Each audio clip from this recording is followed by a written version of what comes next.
Hello. आज हम हिंदी व्याकरण में वाच्य पढ़ेंगे।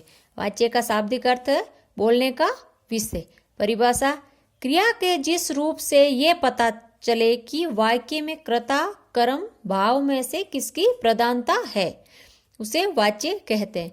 क्रिया के जिस रूप से ये पता चले कि वाक्य में कर्ता कर्म भाव तीनों में से किसकी प्रधानता है उसे वाच्य कहते हैं। वाच्य के दो भेद होते हैं, कृतवाच्य और अकृतवाच्य।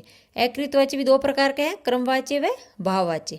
पहला है कृतवाच्य, जब वाक्य में कर्ता की प्रधानता हो और क्रिया का संबंध कर्ता से हो और क्रिया के लिंग वचन कर्ता के अनुसार ही लगाए जाते हैं और कर्ता के साथ नए कारक चिन्ह आ जाए वहां कृतवाच्य होगा। उदाहरण देखते हैं, गीता खाती है। गीता क्या है? कर्ता और खाती क्या है? क्रिया। रमेश पुस्तक पढ़ता है, कर्ता के अनुसार ही क्रिया लगाई जाती है तो रमेश पुस्तक पढ़ता है। रमेश पुल्लिंग है तो पढ़ता है। सुरेश चाय पीता है, राधा पत्र लिखती है। ये क्या है? कृतवाच्य। जिन वाक्यों में क्रिया कर्ता के अनुसार होती है वहां कृतवाच्य होता है।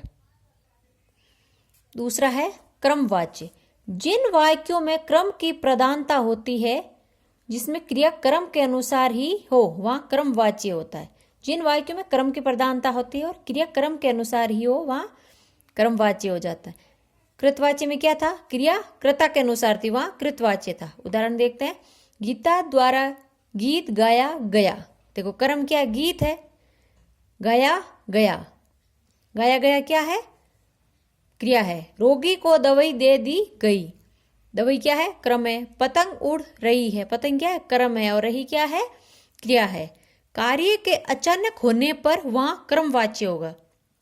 कार्य के अचानक होने पर, देखो भूकंप आया, गिलास टूट गई, ये अचानक हो रहा है तो वहां क्या होगा? क्रमवाच्य।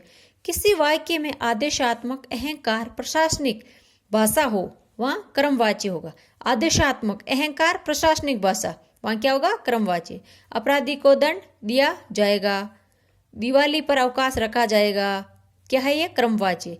किसी वाक्य में कर्ता सरकार समाज संस्थान हो वहां क्रमवाच्य होगा। देखो राजस्थान सरकार, सरकार आया तो क्या है? क्रमवाच्य। द्वारा बेरोजगारों को भत्ता दिया जाएगा, राजस्थान सरकार द्वारा बेरोजगारों को भत्ता दिया जाएगा। दूसरा है आर्य समाज द्वारा आगामी रविवार को सामूहिक विवाह का आयोजन किया जाएगा, क्या है इसमें? क्रमवाच्य।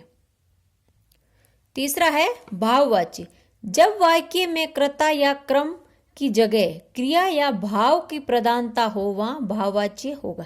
जब वाक्य में कर्ता या क्रम की जगह क्रिया या भाव की प्रधानता हो वहां भाववाच्य होगा।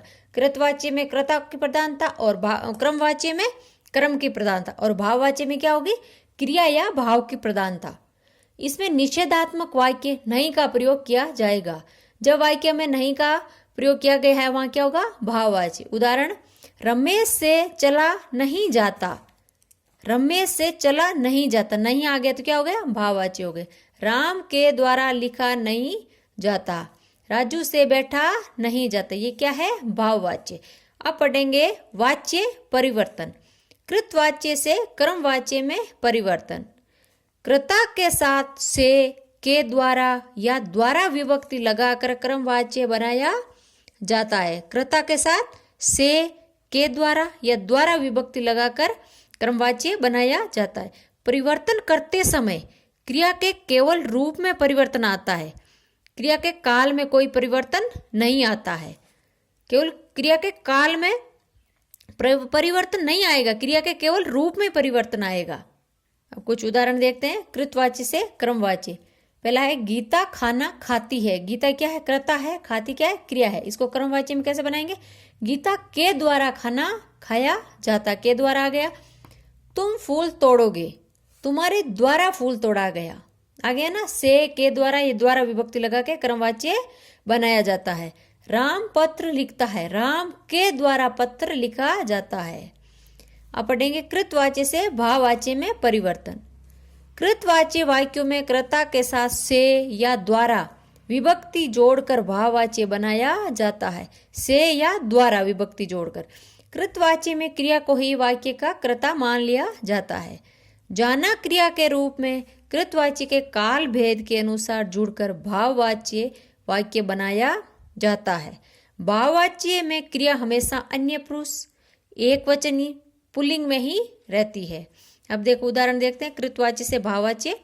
रमेश पढ़ रहा है, इसका क्या होगा? रमेश द्वारा पढ़ा जा रहा है, द्वारा आ रहा है। राम ने पत्र लिखा, राम के द्वारा लिखा नहीं जाता है, द्वारा भी आ रहा है और नहीं भी आ रहा, तो क्या है ये? भाववाची। मैं अब नहीं चल पाता, इसका क्या होगा? मुझसे अब नहीं चला जाता, क्या बन गया? भाववाच्य। आज हमने वाच्य पढ़े। वाच्य दो प्रकार के थे, कृतवाच्य और अकृतवाच्य। अकृतवाच्य भी दो प्रकार के थे, कर्मवाच्य और भाववाच्य। और फिर पढ़ा हमने वाच्य परिवर्तन।